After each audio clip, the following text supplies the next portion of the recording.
பலஸ்தீனிய போராளிகளை முத்தமிட்ட இஸ்ரேலிய ஆக்கிரமிப்பு கைதிகளும் மன அழுத்தத்தினால் புலம்பித் திரியும் நெட்டன்யாகுவும் டொனால்ட் ட்ரம்ப் காசா தொடர்பான திட்டத்திலிருந்து பின்வாங்குகின்றாரா? பலஸ்தீனிய போராளிகள் இஸ்ரேலிய ஆக்கிரமிப்பு கைதியான ஷெரிப் இபாஸின் உடலை ஒப்படைத்தார்களா? டெல் அவீவையும் ஹைஃபாவையும் நாங்கள் இலக்கு வைப்போம் என மிரட்டும் ஈரான். சயீத் ஹசன் நஸ்ருல்லா அவர்களுடைய இறுதிச் சடங்கிலே கலந்து கொள்ளப் போகும் லட்சக்கணக்கான மக்கள்.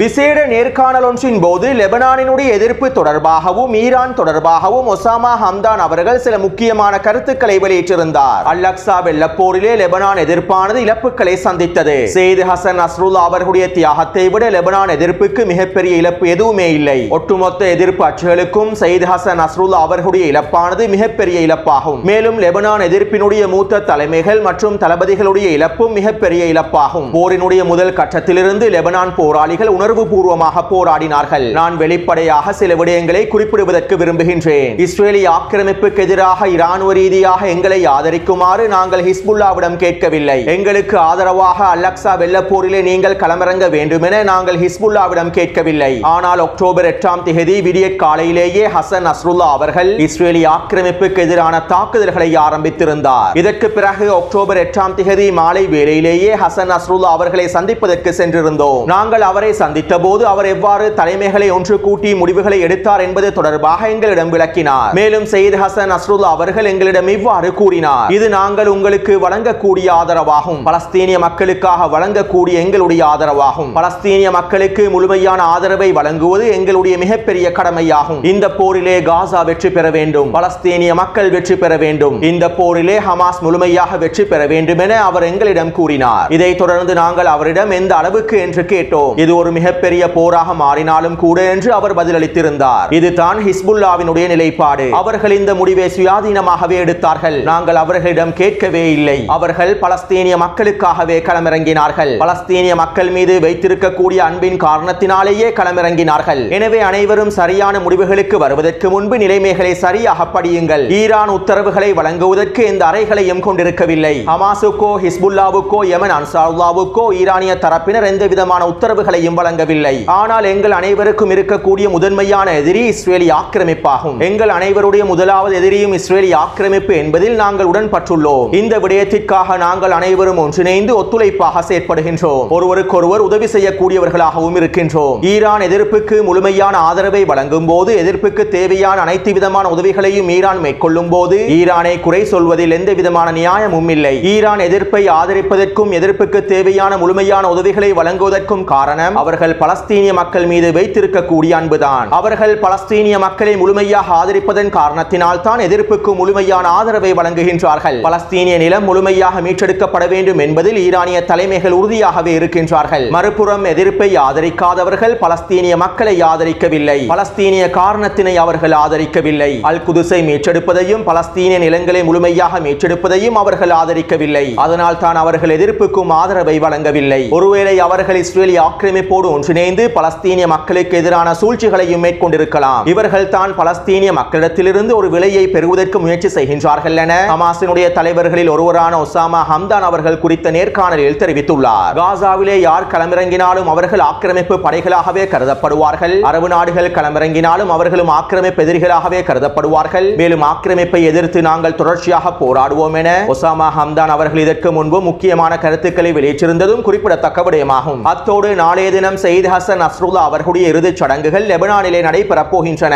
இந்த நிகழ்விலே அனைவரும் கலந்து கொள்ள வேண்டும் என்றும் பலஸ்தீனிய தலைமைகளும் பலஸ்தீனிய போராளிகளும் கலந்து கொள்ள வேண்டும் என்றும் ஹமாஸ் தரப்பினர் அனைவருக்கும் அழைப்பு விடுத்துள்ளார்கள். இதற்கமைவாக ஹமாஸினுடைய முக்கியமான தலைமைகளும் இறுதிச் சடங்கிலே கலந்து கொள்கின்றார்கள். இன்னும் ஏனைய எதிர்ப்பு குழுக்களுடைய முக்கியமான தலைமைகளும் தளபதிகளும் சயீத் ஹசன் நஸ்ருல்லா அவர்களுடைய இறுதிச் சடங்கிலே கலந்து கொள்ளப் போகின்றார்கள். அத்தோடு எதிர்ப்பு தலைமைகள் அனைவரும் கலந்து கொள்வதன் காரணத்தினால் இந்த நிகழ்வினுடைய பாதுகாப்பினை உறுதிப்படுத்துவதற்காக இந்த நிகழ்வு நிகழ்வுக்காக ராஜதந்திரிகளையும் தூதர்களையும் அழைத்துள்ளார்கள். இதற்கமைவாக பல நாட்டு தூதுவர்களும் சையத் ஹசன் நஸ்ருல்லா அவர்களுடைய இறுதிச் சடங்கிலே கலந்து கொள்ளப் போகின்றார்கள். அத்தோடு நெல்சன் மண்டேலாவினுடைய பேரனும் அவருடைய குடும்ப உறுப்பினர்களும் இந்த இறுதிச் சடங்கிலே கலந்து கொள்ளப் போகின்றார்கள். அது மட்டுமல்லாமல் மத்திய கிழக்கு பிராந்தியங்களில் இருந்து 4 லட்சத்திற்கும் அதிகமானவர்கள் லெபனானிலே தரையிறங்கி இருப்பதாகவும் தெரிவிக்கப்படுகின்றது. நாளைய இறுதிச் சடங்கிலே கிட்டத்தட்ட 10 லட்சத்திற்கும் அதிகமான மக்கள் கலந்து கொள்வார்கள் என்றும் எதிர்பார்க்கப்படுவதாக லெபனானிய ஊடகங்கள் தெரிவித்துள்ளன. அடுத்து நேற்றிரவு ஈரானிய IRGC குதுஸ் படை தளபதியினுடைய ஆலோசகர் சர்தார் இப்ராஹிம் அவர்கள் இஸ்ரேலிய ஆக்கிரமிப்புக்கு எதிரான மிரட்டல்களை வெளியிட்டிருந்தார். நாங்கள் இஸ்ரேலிய ஆக்கிரமிப்புக்கு எதிராக ட்ரூபோமிஸ்ட்ரி தாக்குதல்களை சரியான நேரத்தில் மேற்கொள்வோம். இஸ்ரேலிய ஆக்கிரமிப்புக்கு மிகப்பெரிய இழப்பை ஏற்படுத்துவதற்காக டெல் அவீவ் பிரதேசத்தையும் ஹைஃபா பிரதேசத்தையும் இலக்கு வைத்து எங்களுடைய தாக்குதல்களை மேற்கொள்வோம். மேலும் இந்த தாக்குதலுக்கு பிறகு இஸ்ரேலிய ஆக்கிரமிப்பு எதிரி எங்களுக்கு எதிரான தாக்குதல்களை மேற்கொண்டால், ஈரானுக்கு எதிரான தாக்குதல்களை மேற்கொண்டால், பிராந்தியத்திலே இருக்கக்கூடிய அனைத்து தளங்களையும் இலக்கு வைத்து நாங்கள் தாக்குதல்களை மேற்கொள்வோம். மேலும் பிராந்தியத்தினூடான ஒட்டுமொத்த கப்பல் போக்குவரத்தையும் நாங்கள் தடுத்து நிறுத்துவோம். எதிரியினுடைய கப்பல்களை இலக்கு வைத்தும் தாக்குதல்களை மேற்கொள்வோம். மேலும் எதிரிக்கு எதிராக ஒட்டுமொத்த எதிர்ப்பு அச்சுக்களும் களமிறங்குவார்கள் என்றும் அவர் மிரட்டலான எச்சரிக்கைகளை வெளியிட்டிருந்தார். இன்னும் 3 வாரங்களில் ஈரானின் அணுசக்தி திட்டங்களுக்கு எதிரான அறிக்கையினை சர்வதேச அணுசக்தி நிறுவனம் வெளியிடப் போகின்றது. இந்த அறிக்கைகள் வெளியிடப்பட்டதற்கு பிறகு ஈரான் மீதான தாக்குதல்களை மேற்கொள்வதற்கான திட்டங்களை இஸ்ரேலிய ஆக்கிரமிப்பும் அமெரிக்காவும் மேற்கொள்ளும். இப்படியான நிலைமையில் தான் ஈரானிய தலைமைகள் இஸ்ரேலிய ஆக்கிரமிப்புக்கு எதிராகவும் அமெரிக்காவுக்கு எதிராகவும் தொடர்ச்சியான எச்சரிக்கைகளையும் மிரட்டல்களையும் வெளியிட்டு வருகின்றார்கள். அத்தோடு வருகின்ற செவ்வாய்க்கிழமை ரஷ்யாவினுடைய வெளியுறவுத்துறை அமைச்சர் ஈரானுக்கு விஜயம் செய்ய உள்ளார். இதன்போது சில முக்கியமான அவசரமான கலந்துரையாடல்கள் மேற்கொள்ளப்பட இருப்பதாகவும் ஈரானிய ஊடகங்கள் தெரிவித்துள்ளன.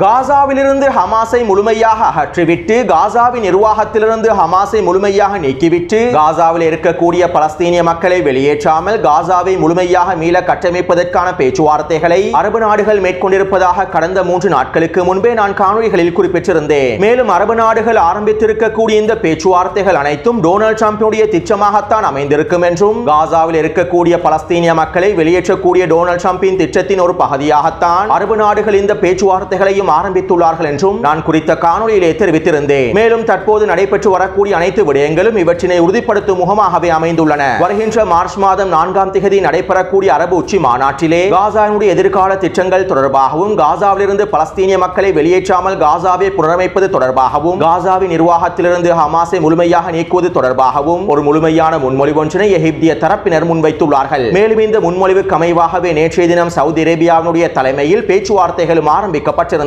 அத்தோடு காசாவிலிருந்து முழுமையாக ஹமாஸ் நீக்கப்பட்டால் மாத்திரம்தான், காசாவின் நிர்வாகத்திலிருந்து ஹமாஸ் முழுமையாக நீக்கப்பட்டால் மாத்திரம்தான், காசாவோடு ஹமாஸ் எந்த விதத்திலும் சம்மதப்படாமல் இருந்தால் மாத்திரம்தான் எங்களுக்கு ஒட்டுமொத்த காசாவையும் முழுமையாக மீள கட்டமைக்க முடியும் என்றும், டொனால்ட் ட்ரம்பினுடைய திட்டத்திற்கு எதிராக செயற்பட முடியும் என்றும், பலஸ்தீனிய மக்கள் வெளியேறுவதை தடுத்து நிறுத்த முடியும் என்றும் அரபு லீக்கினுடைய செயலாளரும் தொடர்ச்சியான கருத்துக்களை வெளியிட்டு வருகின்றார். ஆரம்பத்தில் இவை தொடர்பான தகவல்களை அரேபிய ஊடகங்களும் வெளியிடவில்லை. ஆனால் தற்போது எதுவும் செய்ய முடியாததன் காரணத்தினால் அரேபிய ஊடகங்களும் இந்த செய்திகளை வெளியிட ஆரம்பித்து விட்டார்கள். அத்தோடு நெட்டன்யாஹூ காசாவின் நிர்வாகத்தினை கைகூலி அப்பாஸின் பலஸ்தீனிய அதிகார சபையிடமும் ஒப்படைக்க விரும்பவில்லை என்பதன் காரணத்தினால் ஒரு சுயாதீன நிர்வாகம் ஒன்றினை அமைப்பதற்கான பேச்சுவார்த்தைகளையும் நேற்றைய தினம் சவுதி அரேபியாவுடைய தலைமையில் மேற்கொள்ளப்பட்டுள்ளன. காசாவின் நிர்வாகத்தினை ஹமாஸிடமும் பலஸ்தீனிய அதிகார சபையிடமும் ஒப்படைக்காமல் ஒரு சுயாதீன நிர்வாகத்தினை ஏற்படுத்தி காசாவை முழுமையாக நிர்வகிப்பதற்கே இவர்களுடைய இந்த திட்டத்தில் முன்மொழிவுகள் குறிப்பிடப்பட்டுள்ளன. அது மட்டுமல்லாமல் காசாவிற்குள்ளே அரபு நாடுகளுடைய கூட்டுப்படைகளை களமிறக்குவதற்கும் நேற்றைய கலந்துரையாடலில் சில முக்கியமான விடயங்கள் பேசப்பட்டிருப்பதாகவும் தகவல்கள் கசிவடைந்துள்ளன. நான் முன்னே காணொளிகளில் குறிப்பிட்டதை போன்று சுருக்கமாக குறிப்பிடுவதாக இருந்தால், டொனால்ட் ட்ரம்பினுடைய திட்டத்திற்கு அமைவாக, நெட்டன்யாஹூவுடைய திட்டத்திற்கு அமைவாக காசாவிலே ஹமாஸை முழுமையாக நீக்குவதற்கு திட்டமிடுகின்றார்கள். மேலும் இவர்களுடைய இந்த பேச்சுவார்த்தைகளும் திட்டங்களும் டொனால்ட் ட்ரம்பினுடைய திட்டத்தின் ஒரு பகுதியாகவே அமைந்திருக்கவும் போகின்றது. அத்தோடு நேற்றிரவு டொனால்ட் ட்ரம்ப் ஊடகங்களிடம் இவ்வாறு தெரிவித்திருந்தார். காசா என்பது ஒரு மிக முக்கியமான சிறந்த பிரதேசமாகும். இஸ்ரேல் எப்போதோ காசாவை முழுமையாக கைப்பற்றி இருக்க வேண்டும். 2005ஆம் ஆண்டு இஸ்ரேல் காசாவிலிருந்து வெளியேறி மிகப்பெரிய தவறை செய்துவிட்டது. அப்போதே இஸ்ரேல் காசாவை முழுமையாக கைப்பற்றி இருக்க வேண்டும். தற்போது காசாவானது வாழ தகுதியற்ற இடமாக மாறிவிட்டது. பலஸ்தீனிய மக்களுக்கு ஒரு பொழுதும் காசாவிலே வாழவே முடியாது. காசா தொடர்பாக நான் முன்வைத்த திட்டமானது ஒரு சிறந்த திட்டமாகும். ஆனால் நான் அந்த திட்டத்தினை சுமத்தவில்லை. மேலும் என்னுடைய இந்த சிறந்த திட்டத்தையே நான் பரிந்துரை செய்கின்றேன். காசா தொடர்பாக நான் முன்வைத்த திட்டத்தினை எகிப்தும் ஜோர்டானும் ஏற்றுக்கொள்ளாதது எனக்கு ஆச்சரியம் ஆச்சரியமாகவே இருந்தது. ஏனென்றால் ஒவ்வொரு வருடமும் நாங்கள் பல பில்லியன் டாலர்களை அவர்களுக்கு நன்கொடையாக வழங்குகின்றோம். எது எவ்வாறாக இருந்தாலும் காசா அமெரிக்காவுக்கு சொந்தமானதாகும். இதற்கு பிறகு காசாவிலே ஹமாஸ் ஒரு பொழுதும் இருக்காது.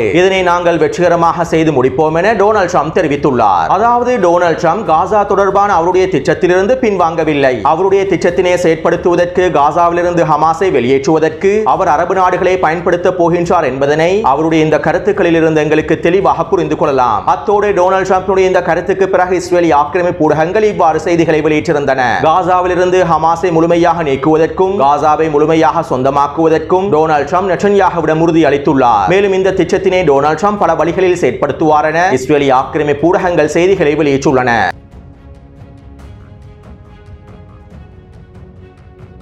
நேற்றிரவு பலஸ்தீனிய போராளிகள் இஸ்ரேலி ஆக்கிரமிப்பு ராணுவத்தின் வான்வழி தாக்குதலினால் கொல்லப்பட்ட ஷெரீப் இபாஸினுடைய உடலை இஸ்ரேலி ஆக்கிரமிப்பிடம் ஒப்படைத்திருந்தார்கள். மேலும் ஹமாஸ் தரப்பினர் குறித்த விடயம் தொடர்பாக அறிக்கை ஒன்றையும் வெளியிட்டிருந்தார்கள். இஸ்ரேலி ஆக்கிரமிப்பு கைதி ஷெரீப் இபாஸினை நாங்கள் பாதுகாப்பாக வைத்திருந்த இடத்தில் அதிகளவான பலஸ்தீனிய பெண்களும் இருந்தார்கள். இஸ்ரேலி ஆக்கிரமிப்புடைய தாக்குதல்களில் அனைவரும் கொல்லப்பட்டார்கள். இதனால் தான் அவர்களுடைய உடல் சிதைவுகள் ஒன்றோடு ஒன்று கலந்துள்ளன. ஒப்பந்தத்தினுடைய நிபந்தனைகளை மீறி எந்த ஒரு கைதியின் உடலையும் வைத்துக் கொள்வதற்கு நாங்கள் விரும்பவில்லை. நாங்கள் எப்போதும் எங்களுடைய கடமைகளை நேர்மையாகவே செயற்படுத்துவோம் என குறித்த அறிக்கையில் தெரிவித்திருந்தார்கள். இதைத் தொடர்ந்து இஸ்ரேலி ஆக்கிரமிப்பு ராணுவத்தினுடைய ஊடக பேச்சாளர் அறிக்கை ஒன்றினை வெளியிட்டிருந்தார். எங்களுடைய வான்வழி தாக்குதலின் மூலமாக ஷெரீப் இபாஸ் கொலை செய்யப்படவில்லை. ஷெரீப் இபாஸையும் அவருடைய பிள்ளையையும் ஹமாஸே கொலை செய்துள்ளது. இதற்கான முழுமையான பொறுப்பையும் ஹமாஸே ஏற்க வேண்டும் என இஸ்ரேலி ஆக்கிரமிப்பு ராணுவத்தினுடைய ஊடக பேச்சாளர் அறிக்கை ஒன்றினை வெளியிட்டிருந்தார். அதே நேரம் இஸ்ரேலி ஆக்கிரமிப்பு ராணுவத்துடைய இந்த அறிக்கையினை ஷெரீப் இபாஸினுடைய குடும்ப உறுப்பினர்கள் கூட ஏற்றுக்கொள்ளவில்லை. அதிலும் குறிப்பாக ஷெரீப் இபாஸினுடைய கணவர் இஸ்ரேலி ஆக்கிரமிப்பு ராணுவத்துடைய இந்த அறிக்கையினை முழுமையாக மறுத்துள்ளார். அடுத்து காசாவிலே யுத்த நிறுத்தம் ஆரம்பிக்கப்பட்டு 33 நாட்கள் கடந்துள்ள நிலைமையில் இஸ்ரேலி ஆக்கிரமிப்பினுடைய வான்வழி தாக்குதல்களிலும் துப்பாக்கிச் சூட்டு தாக்குதல்களிலும் 100 பேர் இனப்படுகொலை செய்யப்பட்டுள்ளார்கள். 820க்கும் அதிகமானோர் படுகாயம் அடைந்துள்ளார்கள் என காசாவினுடைய சுகாதாரத்துறை அமைச்சகம் தெரிவித்துள்ளது.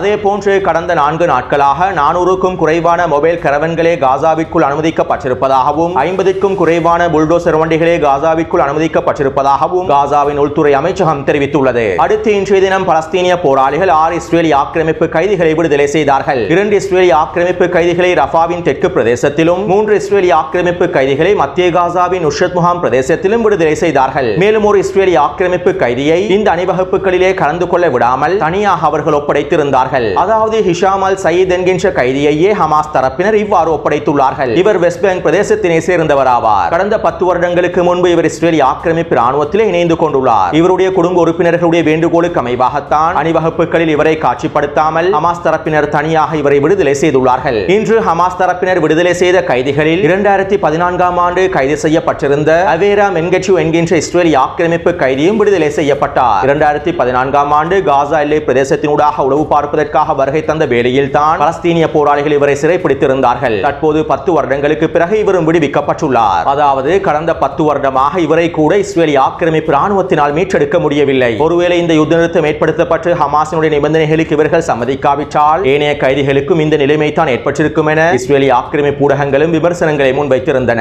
அடுத்து இன்றைய தினம் இஸ்ரேலி ஆக்கிரமிப்பு கைதியான ஷென்டோம் என்கின்ற கைதி பலஸ்தீனிய போராளிகளை முத்தமிட்டிருந்தார். இவரை விடுதலை செய்யக்கூடிய அணிவகுப்பில் தான் இவர் பலஸ்தீனிய போராளிகளின் நெற்றியிலே முத்தமிட்டிருந்தார். இவை தொடர்பான காணொளிகளை நான் டெலிகிராம் சேனலில் பதிவிட்டுள்ளேன். மேலும் இஸ்ரேலி ஆக்கிரமிப்பு கைதி, அதுவும் இஸ்ரேலி ஆக்கிரமிப்பு ராணுவத்தினை சேர்ந்த கைதி பலஸ்தீனிய போராளிகளுடைய நெற்றியில் முத்தமிட்டிருப்பது ஒட்டுமொத்த சர்வதேசத்தையும் ஆச்சரியப்படுத்தியுள்ளது. அது மட்டுமல்லாமல் இந்த சம்பவமானது சர்வதேச ரீதியில் மிகப்பெரிய பேசு பொருளாகவும் மாறியுள்ளது. இஸ்ரேலி ஆக்கிரமிப்பின் வான்வழி தாக்குதலில் இருந்தும் அமெரிக்க குண்டுகளில் இருந்தும் தன்னை காப்பாற்றிய பலஸ்தீனிய போராளிகளுக்கு இஸ்ரேலி ஆக்கிரமிப்பு கைதி முத்தங்களை வழங்கியுள்ளார் என பல ஊடகங்கள் செய்திகளை வெளியிட்டுள்ளன. அது மட்டுமல்லாமல் இஸ்ரேலி ஆக்கிரமிப்பு கைதி இவ்வாறு பலஸ்தீனிய போராளிகளை முத்தமிட்டிருப்பது ஒட்டுமொத்த இஸ்ரேலையும் கேவலப்படுத்தக்கூடிய செயல் என்றும் இஸ்ரேலிய ராணுவத்தினை கேவலப்படுத்தக்கூடிய செயல் என்றும் இஸ்ரேலி ஆக்கிரமிப்பு ராணுவ தலைமை அதிகாரிகள் சமூக ஊடக வலைத்தளங்களில் கருத்துக்களை வெளியிட்டுள்ளார்கள். அது மட்டுமல்லாமல் இஸ்ரேலி ஆக்கிரமிப்பின் தீவிர வலதுசாரி அமைச்சர்களான பென் குவிரும் ஸ்மொட்ரிச்சும் இந்த காட்சிகளை கண்டு மன அழுத்தத்தினால் கருத்துக்களை வெளியிட்டிருந்தார்கள். இவர்களை நாங்கள் ஒருபொழுது மீட்டெடுத்திருக்கவே கூடாது.